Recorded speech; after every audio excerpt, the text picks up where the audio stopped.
तो नमस्कार आप सभी को, और आप सभी का स्वागत है मेरे चैनल कोर्ट से में। तो चलो आज एक अहम मसले के बारे में बात करेंगे।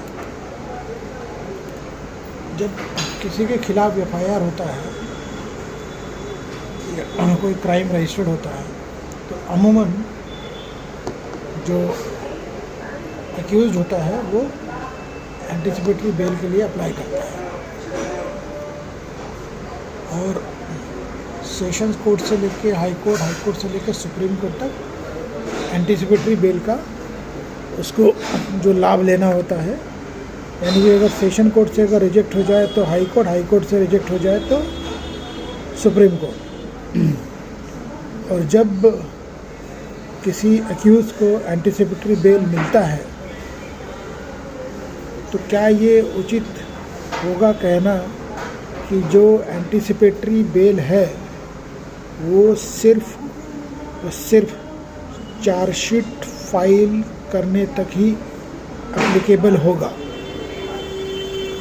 यानी कि एंटिसिपेटरी बेल ऑर्डर की मियाद जो है वो सिर्फ चार्जशीट फाइल करने तक ही होगा।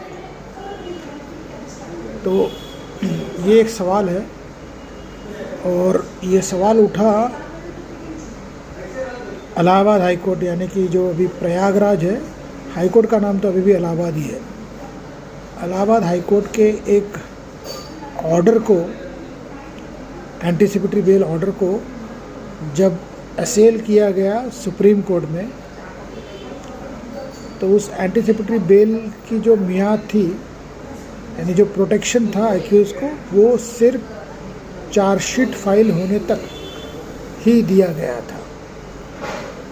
उस ऑर्डर को जब सुप्रीम कोर्ट में असेल किया गया, सुप्रीम कोर्ट ने मतलब एक अहम टिप्पणी की, और वो टिप्पणी ये है जो लीगली टेनेबल है, यानी कि लीगली जायज़ है, कि जब कोई भी कोर्ट एंटिसिपेटरी बेल देता है तो जो रिलीफ है एंटिसिपेटरी बेल में, प्रोटेक्शन जो है एक्यूज़ को, वो एक टाइम बाउंड फ्रेम के लिए नहीं होगा।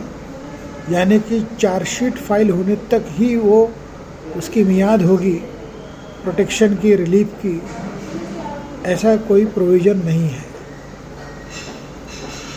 और इस चीज़ का संज्ञान लेते हुए सुप्रीम कोर्ट ने इलाहाबाद हाई कोर्ट के उस ऑर्डर को खारिज करके क्लैरिफाई किया कि जो एंटिसिपेटरी बेल में एक्यूज़ड को जो प्रोटेक्शन या इंटरिम रिलीफ या रिलीफ मिलती है वो एक टाइम बाउंड फ्रेम के लिए लागू नहीं होगी, क्योंकि ऐसा कोई प्रोविज़न नहीं है।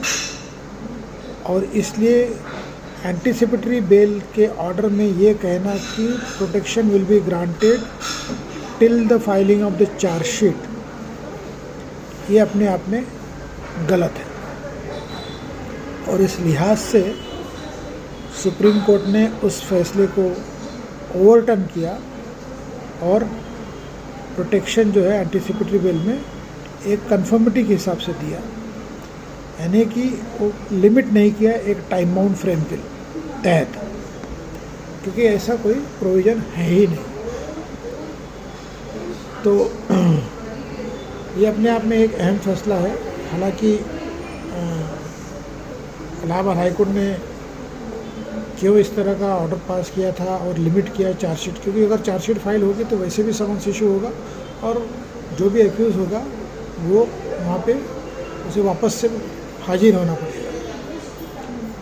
और चार्जशीट फाइल होने का मतलब है कि आपका इन्वेस्टिगेशन कंप्लीट हो गया, और आपके इन्वेस्टिगेशन के कंप्लीशन के साथ ही एक्यूज़ के डिटेंशन की कोई ज़रूरत होती नहीं है। और अगर इन्वेस्टिगेशन इनकम्प्लीट है तो आप मजिस्ट्रेट से लीव लेके फर्दर इन्वेस्टिगेशन कर सकते हो और एडिशनल या सप्लीमेंट्री चार्जशीट फाइल कर सकते हो। लेकिन अगर चार्जशीट फाइल करने तक ही एंटिसिपेटरी बेल की मियाद कायम रखी जाए इस तरह का कोई ऑब्जर्वेशन किसी भी एंटीसिपेटरी बेल के ऑर्डर में होगा तो वो एक्सफेसी इलीगल है, अनवारंटेड है और राइटली सुप्रीम कोर्ट ने उसे रिकॉल किया और कंप्लीट प्रोटेक्शन दी। तो इस लिहाज से मैंने सोचा कि आपके सामने मैं इस जजमेंट के बारे में कोई जिक्र करूं और इसलिए ये वीडियो बनाया। उम्मीद है आपको मेरी आवाज़ और मेरा वीडियो दोनों ही पसंद आया होगा। और फ़िलहाल आज इसी के साथ मैं ये वीडियो समाप्त कर रहा हूँ। फिर कल मिलूँगा किसी एक नए फैसले के बारे में या नए किसी